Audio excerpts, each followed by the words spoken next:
Pode ir. Olá, pessoal, tudo bem? Mais uma live, mais um diálogo para não passar em branco, iniciando agora. Eu sou a Paola Prandini, da Afroeducação, falo aqui de Moçambique, inclusive hoje a minha conexão não está das melhores, então peço já desculpas antecipadas caso a minha fala trave um pouquinho, mas eu imagino que a gente vai conseguir ter a nossa conversa tranquilamente. É um prazer, né? Esse é o nosso terceiro encontro, um encontro que tem como a temática hoje principal a educação antirracista e como que a gente pode, então, né, refletir a partir da crítica à branquitude, essa educação antirracista, né, por onde começar ou por onde recomeçar os processos educativos em prol de uma educação antirracista. Eu tenho aqui comigo hoje, como, né, assim como nos outros encontros anteriores, a felicidade de dividir esse diálogo com a Ana Helena Passos, Ana que já tem, né, estado aqui junto da gente desde o início, né, desde a curadoria, do pensar essa live. Então, Ana, muito bem-vinda novamente, muito obrigada pela parceria. Oi, Paola. Oi. Olá a todas e todos. E é isso, vamos começar mais um, para não passar em branco, nosso programa aqui, que a gente está já na terceira semana, né? Super feliz. Queria falar um pouquinho para quem está chegando agora, porque acho que cada semana a gente tem pessoas novas, né? E que esse projeto foi idealizado por mim, pela Paola, pelas nossas instituições também, pela Afroeducação e pelo Instituto Ela Criações Educativas, que é exatamente fazer essa discussão crítica à branquitude, que é um tema e uma produção de conhecimento que a gente já faz há um bom tempo, né, eu e a Paola, e aí a gente pensou nesse espaço, nessa forma, né, das redes sociais, afinal de contas, impulsionada pelo isolamento e pelo processo aí de crise sanitária da pandemia, a gente pensou em trazer e fazer esse formato de diálogo, de debate, de convidados, para realmente ficar pensando propostas antirracistas, ficar pensando criticamente a branquitude estrutural, a branquitude na perspectiva de indivíduo, estrutura, instituição, e, enfim, cada semana um tema novo dentro desse grande guarda-chuva que é estudar criticamente, pensar criticamente a branquitude. Perfeito. E temos uma convidada hoje muito especial, né? Temos aqui conosco hoje a Priscila Silva. Oi, Pri. Oi. Muito bom Oi, gente, tê-la tudo bem? conosco. Olá. Muito obrigada por ter aceitado, né, o nosso convite para esse desafio, né, de refletir sobre uma educação antirracista. E a Aninha vai contar um pouco mais, né, aqui sobre o porquê, inclusive, né, de te convidar para esse diálogo, e também depois você, por favor, pode contar para as outras pessoas, né, um pouco mais sobre você, porque eu e Ana já a conhecemos, mas talvez aqui estejam conosco pessoas que estão te vendo pela primeira vez. Pri, é um grande prazer, faz tempo que a gente não se vê, e a nossa história, a gente se conheceu, né, num trabalho junto, ligado também a estudos de raça, pensando as comunidades de Coab, lembra? E daí uma grande, né, uma grande amizade, uma grande troca aí nesses estudos, nessa possibilidade. E aí quando eu e a Paola, a gente montou a ideia do programa, é claro que a gente está aí com a lista, né, para pensar pessoas, mas uma das primeiras pessoas que eu pensei, falei, poxa, eu queria muito conversar com a Priscila, porque eu sempre admirei muito o seu trabalho, e a gente conversava muito no momento da construção da tua tese, e depois a vida acabou nos colocando em diversos outros caminhos, e depois eu não fiquei mais a par de como é que ficaram os resultados, isso me impulsionava muito. E aí, nada melhor do que pensar isso com todo mundo que está aqui com a gente, né? Saber aí como foi o trabalho e saber que você tem um trabalho muito importante nessa parte de educação antirracista. Então, da minha parte é isso. É um prazer estar conversando mas você precisa aí contar para o pessoal aí quem é você. O prazer é todo meu, gente, tudo bem? Já é boa tarde, né? Então, boa tarde a todas e todos. É um prazer imenso estar com vocês nesse espaço tão importante de diálogo, né? Você sabe que, ultimamente, a gente tem conversado com algumas pessoas e lembrado sempre de uma fala que eu escutei do Silvio, né? Que ele dizia, acho que foi no Roda Viva mesmo, não sei se vocês acompanharam, que ele falava assim, que ultimamente a gente refletir, espaços de reflexão são espaços de privilégio. Né? Eu não gosto dessa palavra, depois a gente vai discutir um pouco sobre isso, né? Mas porque hoje em dia a gente pensar, né? Ter espaços de refletir conjuntamente, que eu acho que é um dos pontos fundamentais que vou tocar hoje aqui com vocês, é a ideia de reflexão interna e o diálogo, né? Não é à toa que o canal de vocês chama atenção para a questão do diálogo. Então, isso é fundamental e hoje em dia, infelizmente, assim, não são muitas pessoas que estão se utilizando desses mecanismos, né? Porque a gente está numa situação em que é muito, o contexto vocês já sabem, todos já sabem aqui, né? Eu sei que a gente está com pessoas de outros países, mas que acho que não é muito diferente, não, né? Há uma pressão, uma repressão muito grande que tem desfavorecido canais de diálogo. Então, quando a gente pensa num canal de diálogo para que a gente possa pensar conjuntamente, é assim, eu não tenho como não dizer não, né? Porque vai ao encontro de tudo que eu me proponho, assim, né? Então, vamos lá. Eu vou me apresentar bem rapidamente, assim, mas eu já gostaria de apresentar, porque a minha apresentação, ela tem a ver com o meu modo de vida e, a partir daí, as minhas pesquisas, né? Então, eu vou pedir licença para vocês para começar fazendo um exercício com vocês, que todo mundo adora começar fazendo exercício, né? Quando eu dou aula é sempre assim, a primeira coisa que eu faço é chamar a atenção das pessoas. Mas vocês vão entender o porquê. Eu gostaria que vocês fizessem comigo um exercício para acalmar um pouco as nossas tensões, e aí eu não digo só as nossas pessoais, mas também eu quero que a gente mentalize o mundo como um todo, tá bom? Onde quer que, eu sei que a gente tem pessoas que estão conosco em diversos lugares, diversos países, então eu quero que cada um mentalize o que for que aparecer na sua cabeça no sentido de agradecer. Eu gostaria muito que a gente pensasse assim, a gente vai fazer, o exercício se propõe assim, a gente vai respirar 3 vezes, uma respiração consciente, é uma respiração profunda. Então, a gente vai inspirar, vai pensar nessa pessoa, ou nessa coisa que a gente quer, e quando a gente a gente vai inspirar, pensar na pessoa e depois a gente vai soltar essa respiração pela boca, tá bom? E aí, quando a gente soltar essa respiração, eu gostaria muito que a gente tivesse o exercício de agradecer isso que a gente pensou. Pode ser a natureza, pode ser uma pessoa. Eu, particularmente, vou fazer esse exercício lembrando dos ancestrais, tá bom?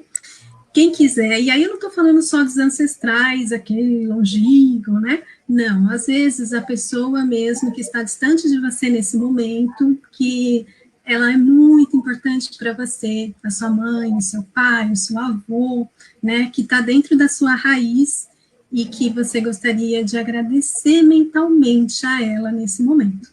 Vocês topam? Então vamos lá? Vamos lá.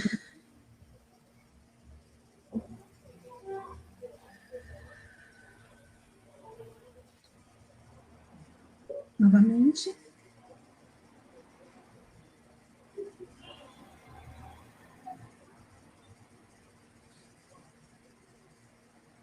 Por fim.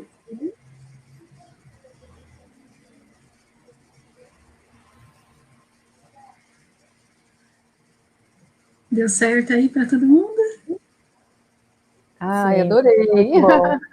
É muito bom, né? Porque a gente começa já agitado, tudo que a gente faz, a gente tem a tendência, hoje em dia, ainda mais, né, meninas? Posso chamar assim, meninas? Vocês são tão queridas. e que fica mais íntimo, assim, né? Tudo que a gente faz tão assim na correria, e a gente não tem, vai perdendo a capacidade de se colocar de fato e se sentir dentro do processo que a gente está vivenciando no momento presente, né, gente? Então, eu sempre tenho, agora ainda mais, né, tenho me esforçado para, antes de começar qualquer atividade, seja uma leitura, seja um trabalho que eu estou fazendo, respirar um pouquinho e tentar acalmar minha mente para que eu possa fazer e dar de mim o melhor que eu tiver para aquela atividade. Então, eu agradeço muito. Quando eu chamo atenção para isso, também tem a ver, gente, com... Ontem eu recebi uma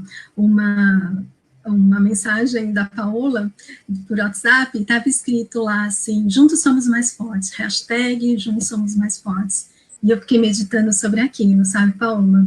E lembrei de uma coisa que você vai saber muito bem explicar, que é o conceito mútuo, né? Que a gente é quando a gente se encontra no outro, né? A gente só é o que é porque a gente estar com o outro, percebe o outro, né? Paula, você sabe muito bem disso, ela vai poder explicar um pouquinho melhor esse conceito. Mas aí eu lembrei disso, né? Vocês não têm noção da repercussão, assim, aqui dos meus contatos, e que foi puxando de rede em rede, da importância que é esse espaço que vocês estão abrindo, da gente conversar sobre educação nesse momento, assim, uma educação antirracista. E aí eu fiquei pensando nessa ideia de estar juntos, né? Nem falei meu nome ainda direito, gente, olha que horror, mas vai chegar lá, vai chegar lá. E aí eu estava pensando nessa ideia de estar juntos, porque muitas pessoas entraram em contato comigo, dizendo assim, eu vou estar em home office, mas eu vou estar junto de vocês. Eu vou estar com vocês, depois eu vou ver, mas eu quero participar disso, porque isso é muito importante. Algumas pessoas, inclusive, agradeceram a oportunidade de poder estar conectada aqui com a gente, eu tenho certeza que estão aqui com a gente, e poder participar desse momento conjuntamente. E aí eu lembrei, né, não tinha como não lembrar da ideia de juntos somos mais fortes, não é?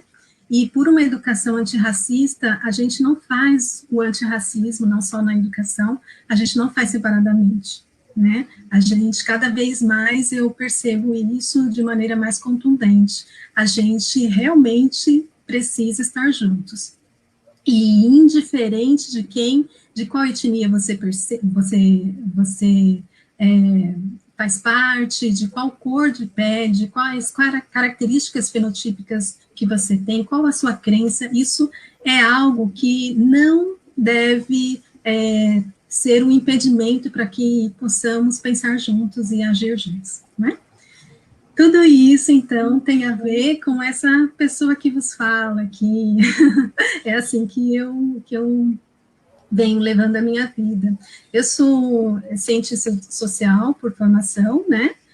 Fiz a Unesp de Araraquara, em ciências sociais, e aí depois eu fui fazer o mestrado em sociologia, né? Também na mesma instituição, e posteriormente fui me dedicar a pensar as questões relacionadas à questão racial, no doutorado, a partir do enfoque da educação, que é quando eu vou fazer a pós-graduação na Faculdade de Educação da USP. Muito bem. Eu gostaria, assim, que vocês entendessem essa pesquisa, que vou me centrar mais na pesquisa de doutorado, mas para vocês entenderem o que foi que eu pesquisei no doutorado, e aí chamando a atenção para a questão atual, a partir dessa pesquisa, eu acho que tem que entender um pouquinho o que me levou a fazer essa pesquisa, né? O que me motivou a desenvolver a pesquisa que eu vou apresentar a vocês. Tudo começa, gente, quando eu acho que não é uma realidade diferente para as pessoas negras que estão nos vendo, mas também para as pessoas brancas e indígenas, enfim.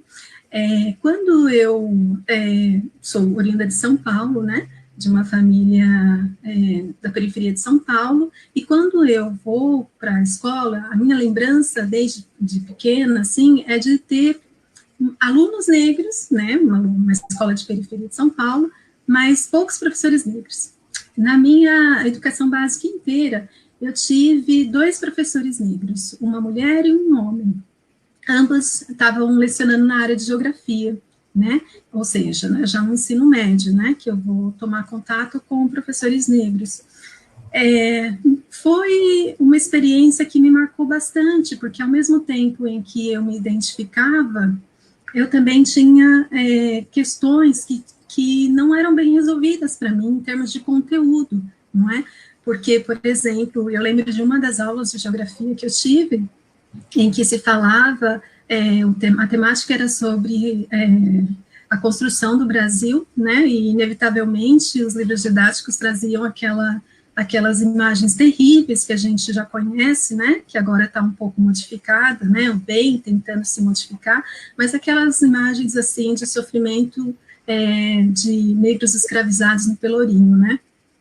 E eu, assim, eu lembro que nessas aulas eu me sentia muito mal, porque eu não sabia onde, como diz o ditado, né, não sabia onde enfiar a cara, porque as piadas eram constantes, embora, olha, veja que eu estava falando, né, anteriormente, que a gente estava entre alunos negros, mas a gente tinha a questão de, olha você, fulano, olha você, ciclano, olha seu pai, enfim, né, chacotas em relação à questão ao que estava sendo apresentado ali, né, e pouco tinha, claro que, no caso, os professores interviam, mas, assim, não discutiam essa questão, né, e isso me deixava muito magoada.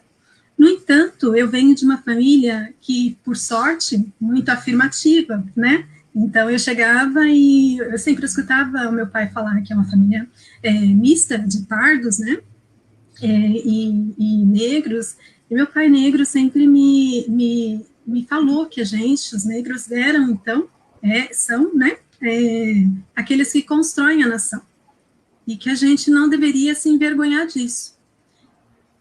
Então, esse elemento foi de fundamental importância para mim, mas aquelas experiências que eu tive me marcaram na subjetividade, né, e me impulsionaram, de determinado modo, a entender melhor aquilo, porque eu via tantas pessoas negras e poucas pessoas negras em situação de melhor status social, de reconhecimento social. Aí entro na faculdade, né, na instituição pública, e é interessante porque a situação, o quadro de professores negros não foi nada diferente do quadro da educação básica. Eu tive, durante toda a minha graduação de 4 anos, 2 professores negros. Novamente, 2 professores negros, no entanto, dessa vez somente homens, né? Eu tive o meu orientador, o professor Dagoberto Fonseca, e tive um outro professor, o professor Ademil, que entrou em alguns momentos para dar uma outra disciplina, não é? E eu andando em outras faculdades, participando de outras instituições, ainda na graduação, fazendo projetos de extensão, participando de congressos, eu fui observando que o quadro não era muito diferente em outras instituições também. Ou seja, nós realmente tínhamos poucas representantes, particularmente cruzando aí raça-gênero, era assim, quase sem representatividade de mulheres negras, por exemplo, nas universidades públicas, que era o meio em que eu estava ali transitando. Isso me motivou a realizar a minha primeira pesquisa dentro dessa área, né, que é o tema que eu estudo, né, eu estudo a representatividade negra dentro, né, da docência negra dentro das universidades, né, com destaque para as universidades públicas. E aí eu vou fazer, então, o meu primeiro trabalho, que é o trabalho de mestrado, tentando entender, porque a literatura dizia que a questão a representatividade de docentes negros era pouca, muito pouca mesmo, e isso eu estou falando para vocês em 2006, né, a época para contextualizar, para vocês entenderem o momento que eu estou falando, já tinha, sim, outros trabalhos, mas tinha alguns trabalhos já sobre a docência negra, alguns artigos, inclusive, que apontavam que, de fato, o número é muito pouco, e que os poucos que tinham, estavam concentrados nas áreas ditas softs, né? Ou seja, as áreas de humanas, né?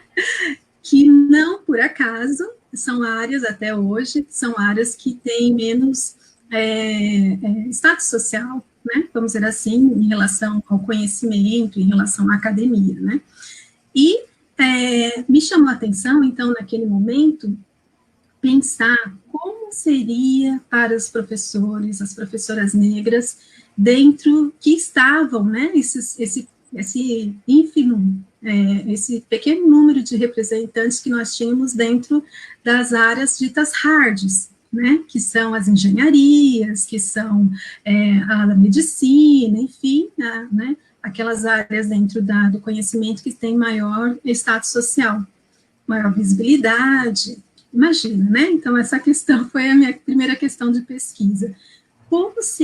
Primeiro, quantos seriam esses professores e depois como eles lidavam com, né, o fato de serem exceção, né, dentro desses espaços majoritariamente brancos, sobretudo, né? E aí foi que eu fui pesquisar duas instituições em São Paulo, no interior de São Paulo, que foi a Escola de Engenharia da USP, que é situada em São Carlos, né, e a UFSCar, né, que é a Universidade Federal de São Carlos, que é a universidade que tinha também as duas extremamente representativas, né, no país, porque são, eu fui pesquisar exatamente a área da engenharia. Eu queria saber por que engenharia, né? Alguém pode me perguntar, porque as engenharias têm uma coisa muito interessante, porque é uma área em que se pressupõe um conhecimento lógico, né? A pessoa engenheira, ela tem um status social grande, seja em questão economicamente, há um reconhecimento social, né? E essa área está associada à questão da racionalidade, né? E isso tem muito a ver com, me indagava, me questionava, por que tão poucos negros estão dentro dessas áreas ditas reconhecidas como áreas de grande racionalidade, né? E aí, por isso que eu fui escolher as engenharias para entender isso, conversar com esses professores, né, que estivessem dentro dessas áreas, nessas duas instituições. Qual não foi minha surpresa, né, quando entrei em contato, primeiro o fato de entrar em contato com esses professores, que não foi nada fácil, porque daí já sai um dado importante de pesquisa que ajuda a gente a pensar a nossa realidade, inclusive. Nós temos uma pouca tradição nas instituições, né, como um todo, de fomentar dados em relação à questão étnico-racial, né? São poucos as instituições, e há uma resistência, inclusive, né? Agora um pouco menos, né?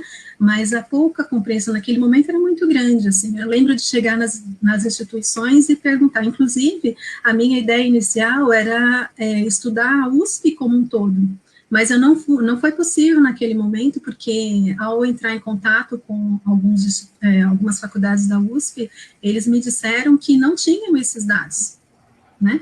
Não tinham como coletar esses dados. Então, ou melhor, não tinham já organizado esses dados, porque para chegar aos professores negros e tentar entrevistá-los, eu precisava saber onde eles estavam, quem eram essas pessoas para fazer o contato. E esse dado primário, né, que eu imaginava que a instituição tinha, né, não tinha organizado, né, não tinha, né. Então, já ali é um elemento que me trouxe, assim, bastante reflexão, eu vou discutir isso no meu mestrado, para, assim, como é importante a gente realmente ter esses espaços de discussão sobre relações raciais, porque as pessoas se espantavam quando eu perguntava, do tipo assim, mas por que você quer esses dados? Para que você quer isso? Né? Como se fosse algo assim de que esses dados fossem usados para algo negativo, né? Então não se colhia esses dados. E aí eu vou discutir na dissertação que é a ideia do tabu sobre a raça, né? A gente, na sociedade, e ainda mais naquela época, a gente não falava sobre raça. raça era uma coisa que não se discutia, porque parecia ser ofensivo, né? Então, quando se fala, sim. Eu queria, inclusive, eu vou fazer uma coisa muito feia, que é cortar, assim, não cortar, mas não, fica à vontade, Ana, imagina. Refletir junto, porque uma das coisas terríveis desse mundo online é esse tempo que a gente tem, né? Inclusive uma reflexão filosófica sobre isso, né? Que estão literalmente encurtando o tempo. Tem gente, inclusive, que está dizendo que as nossas 24 horas hoje nem são mais 24 horas a partir desse trabalho em casa. Então, é desesperador como o nosso tempo passa rápido. Você nem imagina, nem quero te dizer que horas são já, para não aperrear demais. Mas eu queria pegar esse pontinho que você traz para a gente na dissertação e que depois acho que você vai aprofundar bastante na tese. E quando eu encontro o seu trabalho, que eu fico também muito impressionada da forma como você traz uma escrita sobre os estudos das relações raciais, que é brilhante, assim, é impressionante. E aí, quando você falou e traz isso, assim, sabe, raça não é discutido. Aí eu vou dar um salto e trazer para a atual conjuntura, onde, por causa da repressão que você, inclusive, traz para a gente, né, logo no início, né, por causa da repressão e da violência que está televisionada, né, porque a violência é cotidiana, de longa duração, os números são alarmantes de genocídio há muito tempo, mas nesse momento de radicalidade do isolamento, né, essa violência televisionada chamou muito a atenção das pessoas e pulsou bastante a sociedade a se posicionar agora sobre raça. E aí eu queria ver se a gente conseguia pensar isso juntas.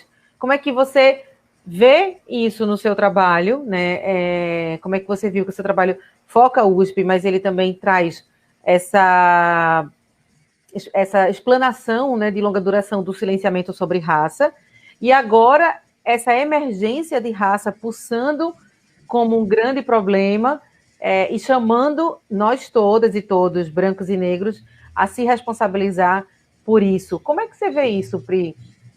Pois é, né? Eu ia chegar lá, mas eu não sei se ia chegar hoje, pelo jeito. A minha ideia é chegar lá, eu estou mostrando isso para poder que vocês me acompanhem, como eu cheguei às conclusões. Mas você tem toda a razão. Eu sou terrível, eu falo muito. Então é capaz que eu chegasse amanhã, né? Então vamos lá. Ana, eu vou pedir só um minutinho para encurtar, então, vou chegar um pouquinho adiante no que eu estou mostrando para vocês poderem entender, porque eu acho que é fundamental, Ana, até assim, eu entendo plenamente, eu concordo com você, que a gente está sendo pressionado mesmo a agir cada vez mais rápido. E aí, essa é uma crítica que eu tenho feito, assim, constantemente, inclusive a mim mesma, porque eu acho que é importante a gente entender o histórico, entender o processo, e aí, é claro, né, eu sou socióloga, né, então não tem jeito, né? Entender o processo para chegar às conclusões, né? Porque a gente cai muito a gente, de modo geral, né? A gente tem caído muito na ideia da superficialidade, né? Então, assim, e para entender de fato, melhor dizendo, para compreender, nós devemos saber os processos históricos, para que a gente se situe e a gente tenha a condição de refletir conjuntamente, né? Então, eu sempre penso, assim, que tem um processo que a gente tem que acompanhar. Mas eu sou demais, então meu processo cresce. Não é preciso tanto. A minha tese, ela tem 300, a tese em si, né, não o livro, ela tem 360 páginas. E aí eu não acabava mais. Então, realmente, eu não posso nem uma coisa nem outra. Mas, enfim, quando eu vou, então, eu chego Eu percebo isso dentro do mestrado, é um dos dados que traz o mestrado, mas tem outro dado importante que eu tenho que mencionar para poder a gente entrar na pesquisa de doutorado, e aí tem a ver com a sua questão, Ana. A questão que surge ao conversar, chego a esses professores, né, eu vou contando isso durante, quem tiver mais interesse, então acompanha a pesquisa de mestrado, que está disponível a todos, né. Quando eu vou conversar com esses professores, há duas coisas que sobressaem. Primeiro, essa ideia de realmente ser muito difícil, né, estar dentro de ser negro, ser negra, né, dentro de um espaço extremamente homogêneo. Para vocês terem uma ideia, o levantamento que eu consegui fazer naquela época, na Escola de Engenharia de São Carlos, 98% dos professores são brancos, naquela época, 2016, 98%. Já na UFSCar, que tinha mais engenharias, né, tinha 5 engenharias na UFSCar, o número era de 87%, mais ou menos 87% dos professores se autodeclaravam brancos. Veja, é um espaço extremamente homogêneo, extremamente homogêneo. E, inclusive, nas falas desses professores negros que eu entrevisto, e também entrevistei professores brancos para entender essa questão da identidade, me vinha falas assim do tipo que é extremamente difícil falar em raça, né, quando você não tem pares, você não tem pessoas sensíveis a esse tema, né, porque as pessoas que falam, elas são estereotipadas, né, eram associadas você está falando de cotas, de imediato, né, ainda hoje eu tive essa experiência, assim, a pessoa estava falando sobre o novo ministro e a outra já começou a falar de cotas, né, eu falei, mas parece que está tudo associado, assim, né, é uma estereotipação mesmo do pensamento, né, a gente não vê o indivíduo, mas a gente vê ali a representação de um grupo todo, né, então, olha, e pesa sobre esse grupo estereótipos, né, então, olha quão difícil. Então, esse foi o primeiro dado importante.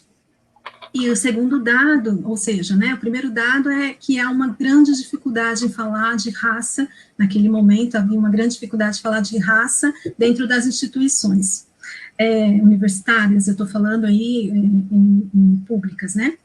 Aí, outro dado importante também é que essas pessoas, elas conseguiam, identificavam que conseguiam chegar naqueles espaços, que era uma pergunta que eu fazia, como você conseguiu chegar nesse espaço, e elas identificavam que a rede familiar era muito importante para isso, né?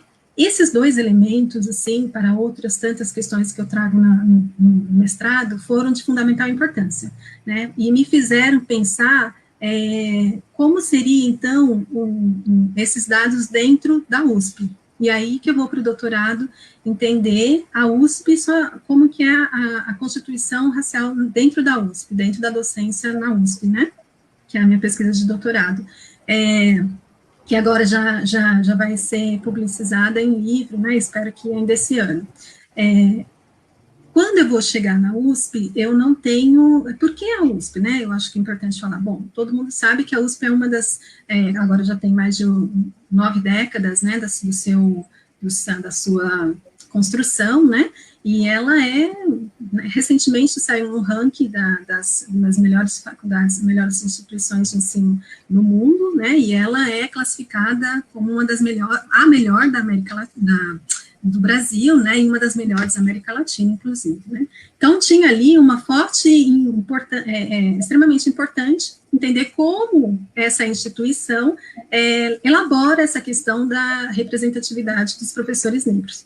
E aí, como diz a Ana, né, a USP, para quem não sabe, ela nasce na década de 1930, 1930, como eu já estudava a questão racial, os históricos sobre raça, como a sociedade brasileira, né, vai trabalhar raça dentro da perspectiva de construção da nação, isso é muito importante, tá? Eu preciso falar sobre isso, porque acho que é de fundamental importância a gente entender que a grande questão, nas 3 primeiras décadas do século XX, na virada do século XIX para o século XX, o nosso país ele começa a se organizar, saindo do processo de escravização, né, de colonização, ele vai se organizar enquanto uma nação, né?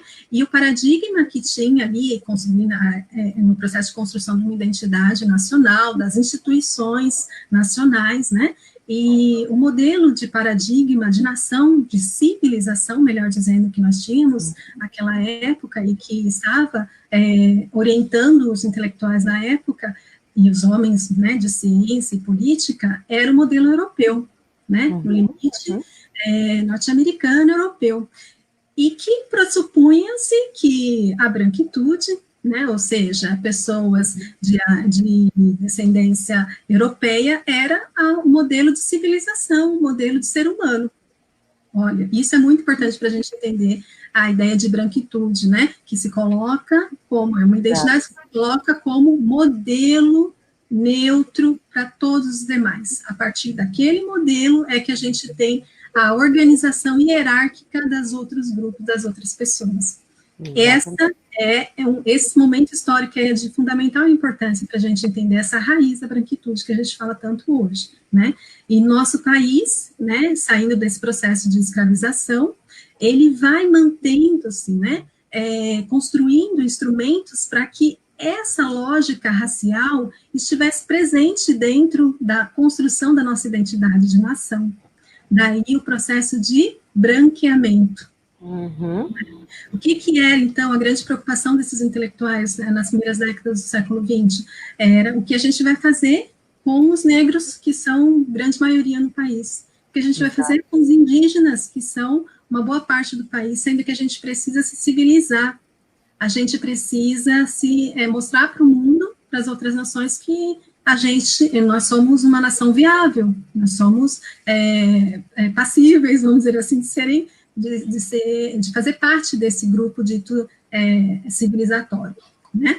O que a gente vai fazer? A gente precisa regenerar esse povo. Essa ideia de regeneração é extremamente forte, ela está presente, inclusive, no discurso dos fundadores da USP, nesse momento.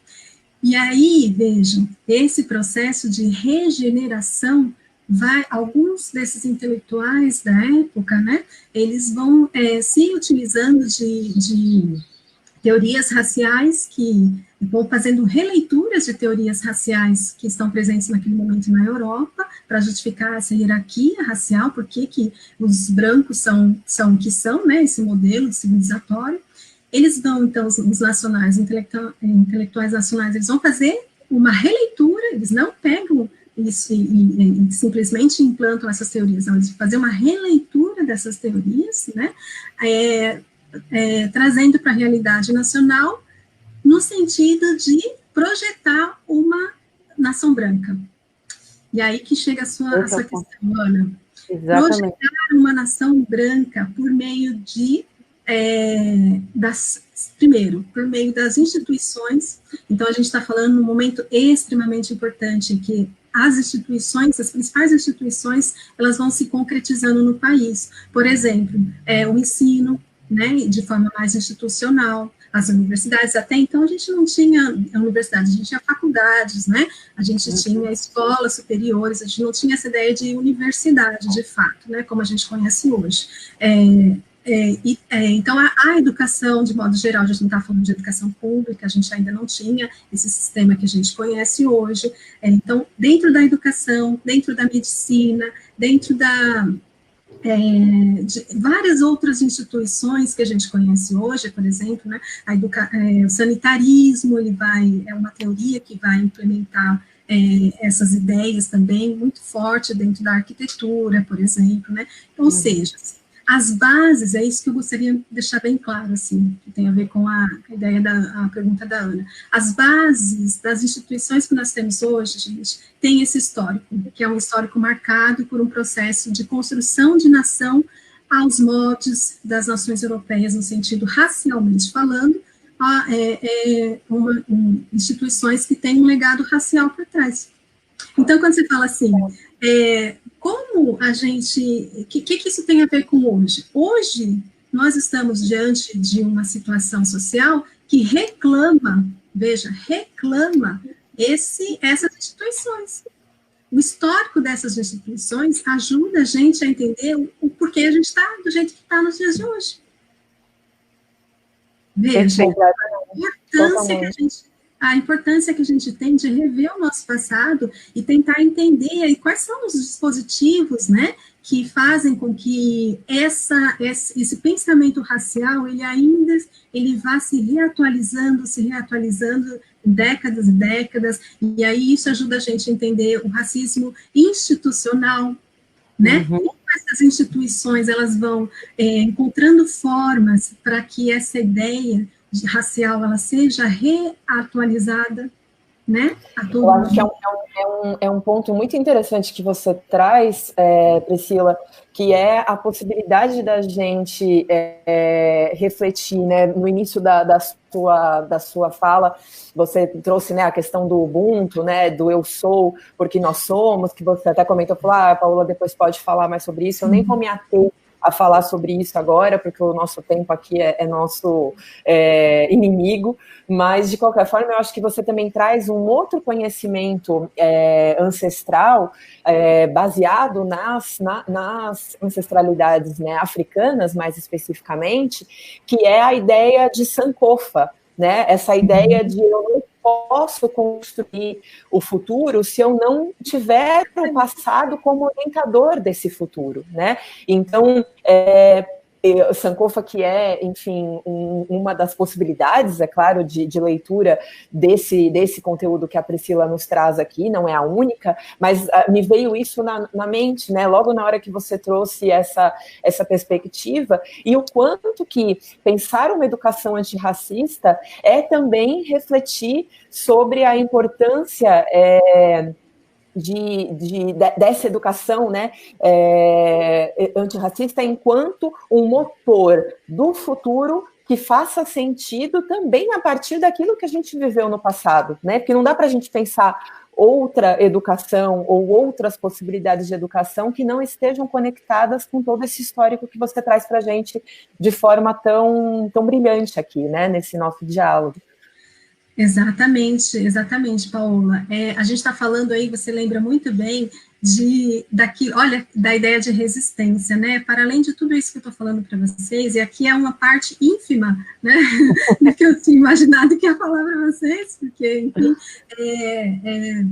veja, nós estamos destacando aí 2 elementos de resistência, né? Primeiro, que são resistências desses povos que foram, né? Povos, características das culturas dos povos indígenas e africanos e afrodescendentes. A gente está falando de uma resistência que, para além de toda essa estrutura que eu estou aqui narrando para vocês, e que a gente, histórica, e que que a gente conhece nos dias de hoje, no contemporâneo, e para além dessa estrutura tão massificante e racista que faz com que queira a todo momento apagar, né, e muitos autores vão falar disso como um momento em que a gente vai... Como? Desculpa, eu pensei que a gente ia falar alguma coisa. É um momento em que a gente vai tentando apagar a história, né, e os valores que trazem presentes dentro da cultura indígena, da cultura africana, afro-brasileira. Para além de tudo isso, desse processo que tenta cotidianamente fazer isso, a partir do epistemicídio, né, vem as resistências aparecem, né? A Paola chama atenção para as 2 resistências que são elementos fundamentais para a gente entender como a gente, são valores, mais que isso, né? Elementos são valores que trazem dentro dessas nossas resistências, e que não por acaso a gente só conhece esses valores porque a gente se lembra, daí a ideia do Sankofa, a gente volta um pouquinho para trás e a gente se lembra dos nossos ancestrais, aqueles que a gente lembrou agora há pouco.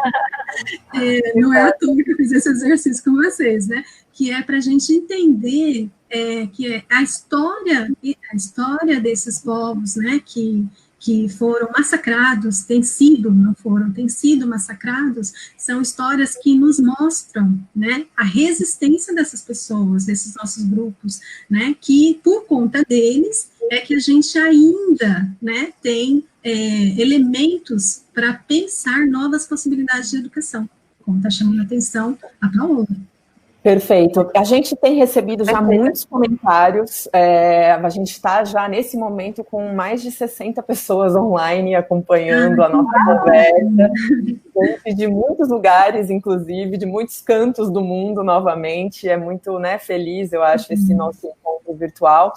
E eu vou já trazer um comentário vou já, a partir desse momento, né, trazer comentários que estão sendo colocados e que já dialogam com as nossas reflexões e com as reflexões que a gente tem feito aqui, né? Então, por exemplo, a Beatriz, né, Megessani, ela vai falar que a educação é uma fonte que contribui para essa questão de inferiorizar o negro, pois a história contada ainda é muito baseada nos heróis brancos, e os livros didáticos ainda trazem a pessoa negra representada de uma forma estereotipada, lembrando, né, aqui que a estereotipia nem sempre ela é negativa, mas aqui eu entendo que a Beatriz está dizendo, né, essa lógica de uma estereotipia que ela vem negativamente, né, sendo apresentada. E aí eu já pegaria o gancho, Priscila, se você pudesse também aproveitar e responder aqui a uma pergunta que é trazida pela Aloá Dandara, em que a Aloá diz assim: Priscila, qual a sua opinião sobre o termo pessoa de cor, pensando na realidade brasileira e também pelo fato do termo, né, estar presente ainda em muitos artigos, falas e textos que são traduzidos de outras culturas. Você poderia comentar um pouquinho a respeito disso, por favor? Sim, claro. Eu agradeço. Eu agradeço as perguntas, né, tão bem elaboradas e de fato são questões muito importantes dentro da educação, né. A primeira pergunta é da Beatriz, não é, se não me engano? Isso, Beatriz. A Beatriz está correta, né? Não sei se ela está falando aqui do Brasil, mas o histórico que a gente tem, Beatriz, é esse mesmo. E por quê? Né? Acho que é fundamental sempre a gente fazer o porquê, né? A gente perguntar o porquê que tem sido assim. Beatriz, se você tiver oportunidade, eu vou pedir para você depois, se você quiser, entrar em contato com essas minhas pesquisas, né?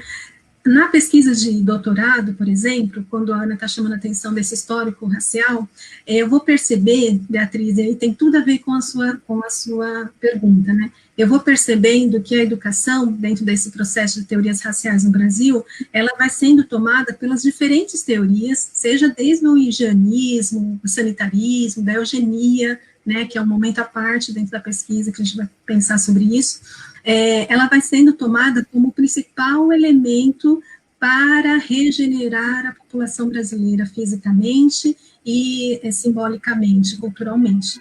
Veja, regenerar, dois tracinhos, né, regenerar igual a embranquecer. Uhum. Então, quando a gente vê hoje, veja a educação, por exemplo, para você ter uma ideia, um dos principais eugenistas da América Latina, era brasileiro, né, estou me referindo a Renato Kell, e ele teve, assim, uma publicação impressionante na primeira década do século XX, as primeiras 2 décadas, particularmente, 3 décadas do século XX, hoje quase ninguém fala de Renato Kell, mas ele teve um impacto dentro da educação, inclusive da educação brasileira, assim, impressionante. Para vocês terem ideia, ele fazia livros, autopublicava, inclusive, os livros, voltados para a educação eugênica, para expandir a educação eugênica. E esses livros, ele ofertava, eu fui pesquisar como fala, o arquivo do Renato Kell, que fica na Fiocruz, né, no Rio de Janeiro, e é impressionante, assim, a quantidade de material arquivado que nós temos lá, que mostra o impacto dele dentro da educação, não só dentro da educação, ele era um publicista, assim, impressionante, porque ele realmente achava compreendia que a eugenia era a solução para o Brasil, né, então ele defendia essa ideia muito veementemente. E a educação, inclusive ele mandava livros para secretarias de educação do país, não só de São Paulo, mas tinha de Pernambuco, encontrei cartas dele se correspondendo com outras secretarias de educação, Ministério da Cultura na época, e enfim, de saúde, né, institutos diversos, com uma tentativa muito forte de realmente fazer com que a educação se transformasse num método numa estratégia para branquear as pessoas, né, seja, ou melhor, branquear de que forma? Ensinando as pessoas o valor eugênico, né, ele dizia, construindo uma consciência eugênica, né, que seria essa consciência eugênica? De que os brancos, sabendo o potencial que eles têm, quem são eles, vamos dizer assim, né, que tem uma eugenia que fazem com que eles sejam melhores do que os negros e indígenas, eles se relacionariam entre si e, no decorrer do tempo, inevitavelmente, a população negra e indígena ia ser diminuindo, a ponto da gente, em algum momento, ter uma nação branca, de fato, como eles queriam, aos moldes, né, europeus, assim, gregos, né, literalmente gregos, né. E isso tem a ver com, explica essa questão dos livros didáticos, né, porque os livros didáticos, eles vêm desde esse histórico, você vai entendendo como eles vão tentando transmitir, reforçando essa ideia de hierarquia, né? Seja pelas imagens, que falam muito, né? Que significam muito, inclusive, para a educação infantil, às vezes é só imagem, né? E como também a própria, como se conta, na questão da narrativa, né? Como se conta essa história. Como se conta a história dos povos escravizados. Veja que eu estou falando escravizados, eu sempre gosto de marcar esse termo, porque a gente fala muito escravo, né, dos escravos. Escravos não dá a dimensão de condição, né, parece que é algo natural, e não é natural, ninguém nasce escravo, né, a pessoa foi escravizada, né, então é importante a gente marcar essa diferenciação, né, então quem conta as histórias nos livros, né, são aquelas pessoas que têm uma visão particular da história, né, não nos dá a oportunidade de conhecer as outras visões da história, né, e é isso que eu estou tentando mostrar aqui para vocês, essas outras visões da história. Em relação ao termo preto, eu concordo com a Dandara, isso tem me incomodado. Na verdade, é pessoa de cor. Pessoa de cor. Ela traz, entre aspas, o pessoa de cor. Isso, pessoa de cor. Olha, Dandara, eu vou falar uma coisa interessante para você, né? O termo em si, né, se a gente for para pensar nele, pessoa de cor. Todas as pessoas têm cor, não é isso? Todas as pessoas seriam pessoas de cor, certo? Né? Mesmo a pessoa mais albina, ela tem uma cor, né? Então, em que momento o termo em si, eu sempre falo isso aos alunos, né? O termo em si, ele não é um problema, o problema é o significado que a gente atribui a ele, não é? E ela tem toda a razão quando ela chama a atenção para o significado racista, né, que a gente tem que marcar, que tem esse termo. Esse termo, ele tem a ver com o histórico racial do Brasil, né? Quando compravam grandes números, né, de diversos países de escravizados, né, chegavam ao Brasil e iam para traficados, né, não é que eles vinham porque eles queriam, né, vinham traficados para o Brasil, pessoas negras, africanas, elas de diferentes nações, de diferentes grupos étnicos, né, eles eram todos vistos como pretos, como pessoas de cor. E aí o termo, né, pessoas de cor, tem a ver com esse histórico, né, de que, veja, quando a gente fala pessoas de cor, a gente está dizendo que aquelas pessoas têm a cor, não eu, de novo, né, a questão da branquitude se colocando, eu, que classifico as outras pessoas, digo, elas têm cor, e dizer elas têm cor, refere-se à cor de pele preta, a ser negro. E isso, como eu estou mostrando para vocês dentro desse histórico, era algo extremamente negativo que deveria ser eliminado. Então, quando você vê hoje, e eu entendo, eu acho, o que você está querendo dizer, porque às vezes eu dou formação e as pessoas chegam a falar isso, né? Professores mesmo chegam, não quer falar negro, não quer falar preto, fala, sabe, aquela pessoa de cor. Tem gente que não consegue nem falar isso, tem gente que faz uma referência assim, toca na sua própria pele, e faz assim, a pessoa, sabe aquela pessoa? Né, indicando assim com o dedo, indicador, a pele, a sua própria pele, para dizer que é aquela pessoa de cor. né? Então, esse de cor tem a ver com isso, e a gente, é importante esse histórico, né, de que é aquela pessoa que tem cor, e quando a gente fala aquela pessoa que tem cor negra, né, cor preta, né, a gente está, na hora, associando a esse momento histórico em que se colocava que era ruim, negativo, né, deveria ser eliminado as pessoas de pele preta, né, porque eram elementos, né, que indicavam o primitivismo da nação, né, não eram os civilizados, não eram os brancos que se queria para a nação. Não sei se eu cheguei a dizer. Deixa eu pegar o gancho aqui com uma outra pergunta que veio para nós. Novamente, a gente tem aqui, né, pessoas que estão conosco em vários encontros, e isso nos deixa muito feliz, né, Ana? Nome que a gente está colocando aqui nos comentários, a gente fica muito contente de ver que vocês estão acompanhando, né, os diálogos lá desde o primeiro. E a Carmen, ela pergunta onde que ela pode encontrar as suas pesquisas, Pri. Você pode trazer para a gente essa resposta? E aí eu já gostaria que você, se possível, emendasse na sua dica de hoje. Eu sei que você separou para a gente 2 dicas. Foi 5 minutos de conversa. Que pena. Tá certo. A Carmen, né, que tinha chamado a atenção. Carmen, eu gostaria, agora mais do que nunca, Carmen, porque eu ia falar tanta coisa e não vai dar tempo. Então, eu gostaria muito, assim, é muito importante que vocês conheçam não só essas pesquisas, as minhas pesquisas, mas vocês vão ver que há uma indicação, assim, muito grande na pesquisa de doutorado. Eu tenho mais de 30 páginas de referências, né, porque são as que eu estudei, então, assim, vocês vão encontrar muitas referências sobre esses assuntos.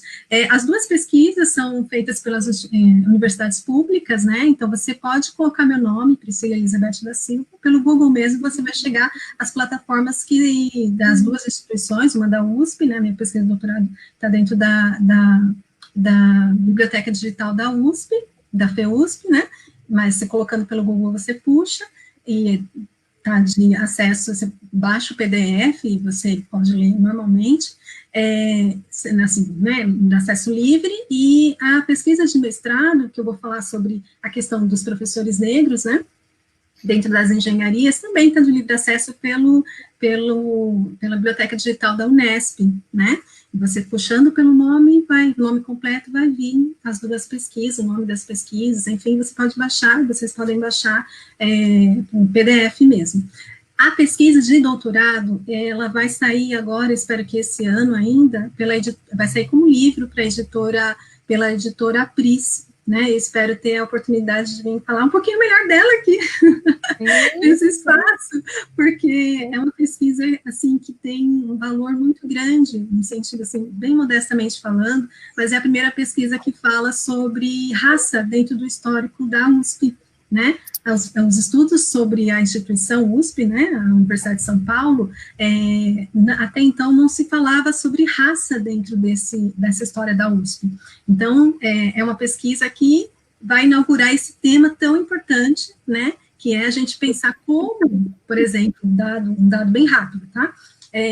Que não fui eu que colhi esse dado, foi a Viviane Angélica, uma pesquisadora também que fez o seu doutorado lá na Faculdade de Educação da USP. Em 2015, ela conseguiu fazer um mapeamento dos professores negros dentro da USP, de todos os campi, e olha só, né, o dado foi de 2% de professores negros na USP. A USP tem mais de 5.600, mais ou menos, professores. 2% são negros, auto-reconhecidos como negros, autoclassificados como negros. Ou seja, 98%. Isso lembra alguma coisa que eu falei para vocês? 98% lá em 2008, que eu defendo o meu mestrado, o número não muda muito, né? Então, veja, gente, a gente está falando de 8 décadas, né? Desde a criação da USP, da fundação da USP, 1930, né? 34. Então, assim, realmente a gente está falando de um processo de um racismo institucional, né? Que precisa ser estudado, que precisa ser que precisa ser olhado, porque a gente está falando de instituições que formam pessoas, né? A gente está falando de uma das principais instituições que formam, inclusive, professores. A gente está falando de uma educação antirracista, né? Por que eu me preocupo tanto com isso? Porque é o fato que a gente está, né? A gente está em licenciaturas, a gente tem formando, são instituições de ponta que está formando pessoas que têm pouca discussão sobre a questão racial, ainda hoje, né, dentro da própria instituição, né, não, e aí eu não estou generalizando, é evidente que já tem núcleos de pesquisas dentro da instituição. Tem 1 minuto, é isso? Meu 1 minuto. A gente vai passar um pouquinho, mas não dá para passar muito, né? Porque a gente sabe também que hoje as pessoas têm uma dinâmica de acompanhar um monte de lives, né? Tem aula online, então a gente também tem que ir justa com essa realidade, né, atual. Sim. A dica que eu dou, gente, assim, são duas, na verdade, como sempre eu falo demais, então são duas. A primeira, eu gostaria muito de lembrar a todas e todos que essa semana a gente tem uma pessoa muito importante, uma intelectual negra muito importante, aniversariando, né, que é a Sueli Carneiro. Ela faz 70 anos, ela é uma ativista, uma intelectual extremamente importante no Brasil, né, por pensar questões fundamentais em relação à questão racial no Brasil, né, seja do ponto de vista da mulher negra, do feminismo negro, seja do ponto de vista da educação, né, é uma das fundadoras, a fundadora de um site extremamente importante, Guenedes, que é um site extremamente importante para a gente, que sempre está noticiando e refletindo, e pensando, e propondo situações para uma educação antirracista, e para um país antirracista, né. Então, a dica dela que eu deixo é um livro recente que saiu pela Letramento, de 2018, que chama-se Escritos de uma Vida. É um livro muito importante porque ele está reunindo ali reflexões, né, artigos que ela foi desenvolvendo durante a carreira dela. Então, eu indico esse livro. E o outro livro, que é apaixonante, assim, é importantíssimo para qualquer educador, qualquer pessoa que pense uma educação diferente, né, do que a gente tem hoje, é o livro da Bell Hooks, que é uma ativista norte-americana, intelectual, professora, né, assim, uma pessoa, assim, extremamente, que me inspira muito. O livro chama-se, é um nome grande, Ensinando a Transgredir, a Educação como Prática da Liberdade. Esse é um livro que chegou ao Brasil em 2013, depois de 20 anos que ela já tinha feito o livro, né, foi traduzido para o Brasil depois de 20 anos, chega em 2013, e é um livro, assim, excepcional, né? Quando eu me deparei com esse livro, eu falei assim, olha, realmente há possibilidade da gente transgredir, e transgredir por dentro da universidade, por dentro da educação, né? Então, eu nem vou falar sobre o livro, que eu quero que vocês leiam. Ai, que ótimo, que ótimo. Muito bom, muito bom. Ana, já emenda, então, e dá a sua dica para gente. Tá, joia. Eu só queria dizer aqui que eu estou encantada, eu estou tão feliz de estar aqui, tão feliz, você não imagina, assim. Priscila, eu sempre, desde o dia que a gente começou a trabalhar juntas, eu tenho uma admiração profunda, assim, pelo cuidado, pela forma que você vai a fundo, assim, sabe? A gente está precisando muito disso, porque realmente a velocidade da vida, nem a velocidade do tempo mais, né? A velocidade da vida está fazendo com que a gente passe de forma muito efêmera por várias questões muito profundas, e eu acho que isso, você é uma das pessoas que eu mais admiro que faz isso. Eu tenho, a dica de hoje é filme e livro, e é nessa proposta, na realidade, eu vou quebrar um protocolo e vou trazer duas dicas. A dica que está programada, do roteiro, e uma dica que dialoga com algumas coisas que a Priscila trouxe, que eu queria muito falar, porque é um professor também que eu admiro muito, que vai falar do Renato Kell.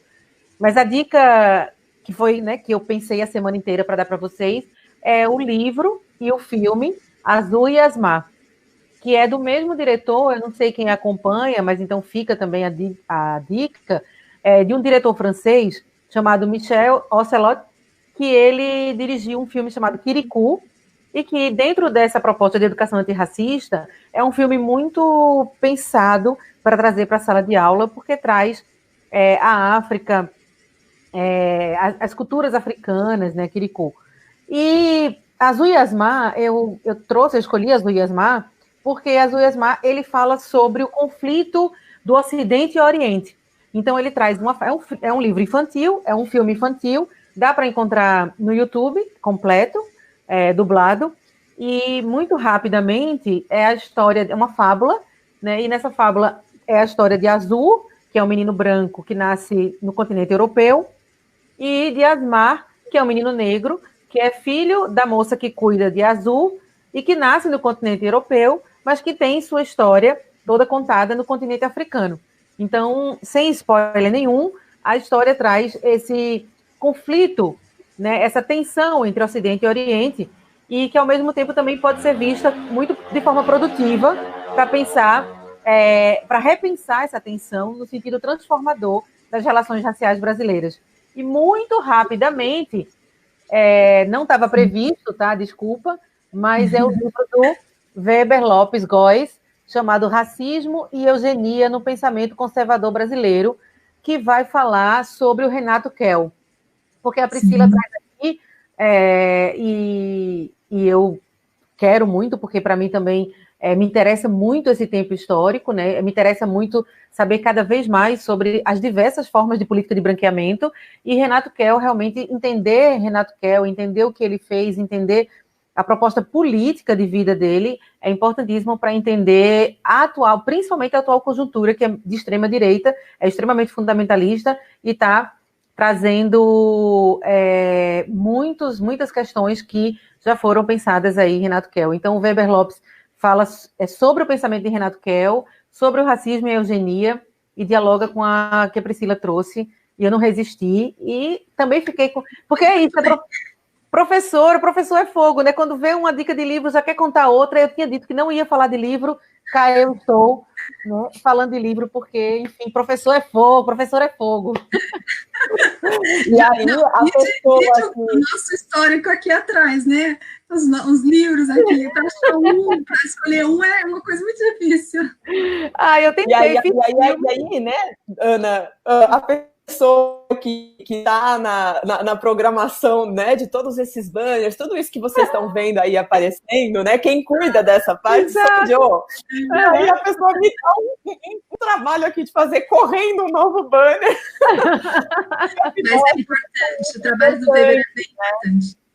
Não, sem dúvida.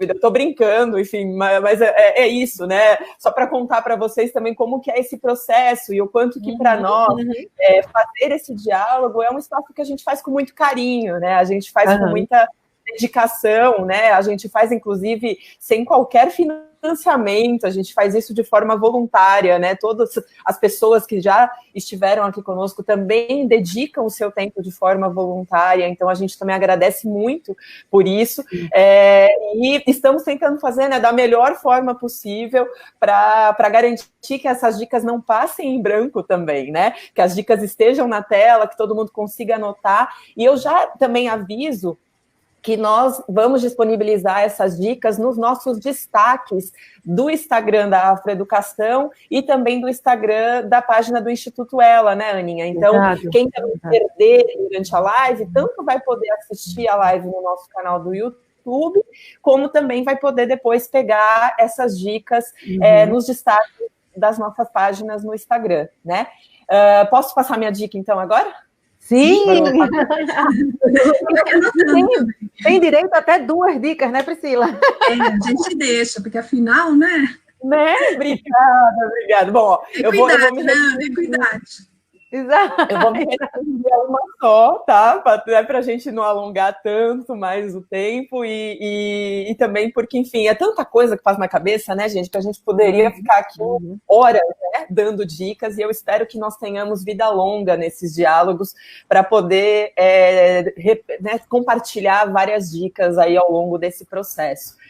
Mas a minha dica de hoje na verdade, não é livro, né? Lá venho eu aqui de novo tentando reforçar, né, essa ideia de que a educação se faz por diversas linguagens. O livro é essencial, não é à toa que eu sou escritora também, sei da importância e gosto muito de ler e de escrever. Mas a gente pode fazer educação de diversas formas, né? A gente faz, de fato. E eu gosto muito de uma performance, de uma vídeo performance, de uma artista brasileira incrível, que é a Renata Felinto, né? Que eu tenho uma admiração muito grande pelo trabalho dela. É uma artista brasileira negra, né? Que fez toda uma construção enquanto artista visual de uma vídeo performance que está disponível no canal do YouTube, Blonde Hair. É uma provocação muito interessante, muito profunda, que a Renata faz a partir, né, do uso da plataforma de vídeo a respeito da branquitude, né, brasileira. Então, eu acho que para nós aqui, que temos tanto interesse em fazer uma discussão crítica à branquitude, vale muito a pena conhecer essa vídeo performance. Ela está disponível, né, lá no canal do YouTube da Renata. São só 2 minutos e pouco de performance, então é uma coisa que a gente vê assim, numa sentada, e que a gente vai passar provavelmente o dia todo, se não a semana, refletindo sobre as provocações que a Renata traz ali. Então, essa é a minha dica de hoje, meninas. Perfeita, perfeita. Muito obrigada. Então, hora de desafio, Aninha? Hora de desafio. Você joga o desafio? Hoje é você que vai jogar o desafio? Tá bom, vamos lá.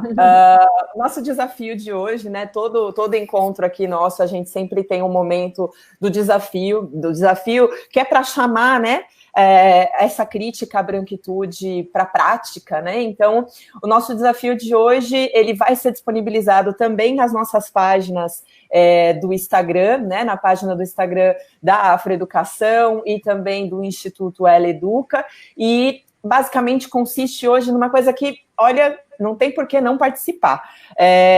É um top 3, né? A gente vai pedir lá um top 3 nomes de educadores ou educadoras antirracistas.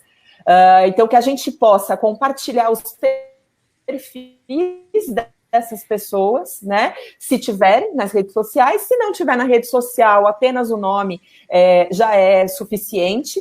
E que a gente possa, a partir disso, fazer circular, né, esses nomes que, por vezes, ainda são nomes que não estão necessariamente tão conhecidos, né, gente, na nossa rotina diária, quando a gente não pesquisa, de fato, as temáticas, né, relacionadas às relações étnico-raciais. Então, aguardem, a gente vai disponibilizar esse desafio nas nossas páginas e convidamos todo mundo a participar e fazer circular informação, né, porque, afinal, essa circulação de informação é também uma lógica aí, a quebra, né, dessa branquitude, desse poder, né, da branquitude, que muitas vezes nos restringe a só conhecer nomes de educadoras e educadores tradicionais do campo da educação, mas não necessariamente aqueles e aquelas que têm uma visão e uma praxis antirracista. Então, a nossa provocação é essa, né? Que a gente traga nomes de pessoas que a gente conhece, de que a gente já leu, de que a gente já estudou, já teve aula, e que nos inspiraram às reflexões antirracistas, certo? Excelente, é uma excelente proposta. Acho que realmente a gente precisa, inclusive, colocar em evidência, como você bem disse, Paola, colocar em evidência aquelas pessoas que a gente sabe que existem, né, mas que a mídia não encontra, inclusive, espaço para serem publicizadas, né, e isso é um importante movimento que a gente realmente, que ajuda a gente a conhecer essas outras versões da história, né, fundamental, parabéns mesmo. Eu posso um minuto, será que dá mais um minuto só? Porque quando você fala de educação, acho que é um fechamento, assim, eu tenho esse problema, assim, de tentar fechar um pouco. E quando você fala de uma educação antirracista, né, o banner chamava atenção para esse elemento, essa proposta, acho que é de fundamental importância a gente perceber que o antirracismo não é uma coisa que a gente fala que faz e não coloca na prática, né? E não é também colocar na prática em um momento, mas é o viver antirracismo, né? Viver o antirracismo. Então, colocar o antirracismo no cotidiano é fundamental, né? E ele faz com que ter práticas antirracistas não depende de você ser negro, branco, amarelo, indígena, né? Depende de você encontrar no ser humano aquilo que você, ou melhor dizendo, se reconhecer no ser humano, né? Eu sempre toco nesse ponto, assim, para você ser antirracista, você precisa se olhar no espelho e ver as outras tantas culturas, os outros tantos fenótipos refletindo a partir da sua imagem, né? Essa dimensão do humano que há em todos nós, esse potencial da educação do ser humano que há em todos nós, né? Então, esse é uma chave extremamente importante quando vocês perguntam, né? Como recomeçar? Eu diria assim, né? A gente deve prestar atenção em começar, né? Não é voltar às aulas, por exemplo, e como a gente está vendo agora, né? Nesse processo que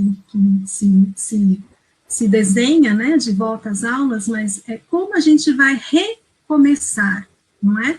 Não é simplesmente reabrir as escolas, mas é recomeçar. Eu tenho fundamental certeza, assim, de que todos que estão aqui conosco nesse momento têm dentro de si essa chama do recomeço, de começar a partir das nossas próprias mudanças internas, né, que são de fundamental importância, que sejam vividas no cotidiano para que de fato, essa educação possa ganhar um novo registro e ela possa florescer, né?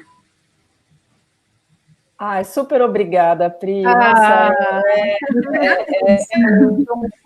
uma alegria, né, muito grande a gente poder estar aqui para fazer essa troca. Eu sei que o tempo, né, não nos favorece, mas ao mesmo tempo eu também acredito que esse é um dos primeiros, né, diálogos que a gente vai continuar aí fazendo de diferentes formas, seja aqui nessa plataforma, durante essa live ou em outros processos.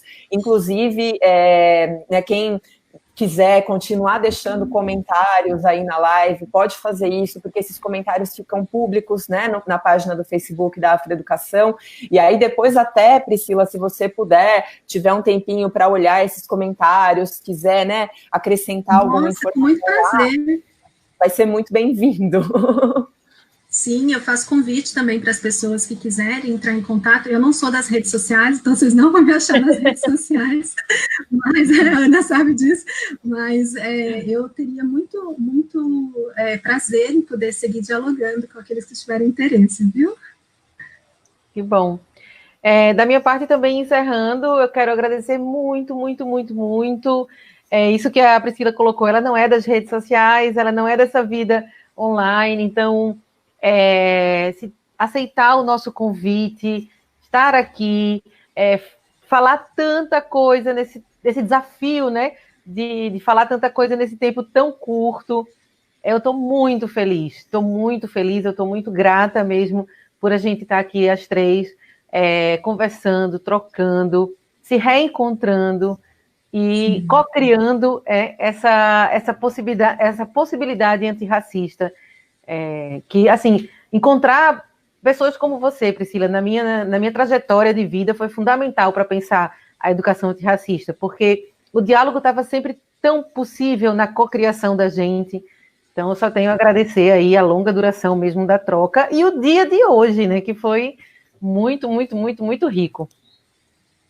Gente, eu que agradeço, vocês vão me fazer chorar, porque eu sou chorona. Estou aqui me segurando. Eu estou vendo comentários de ex-alunos queridos.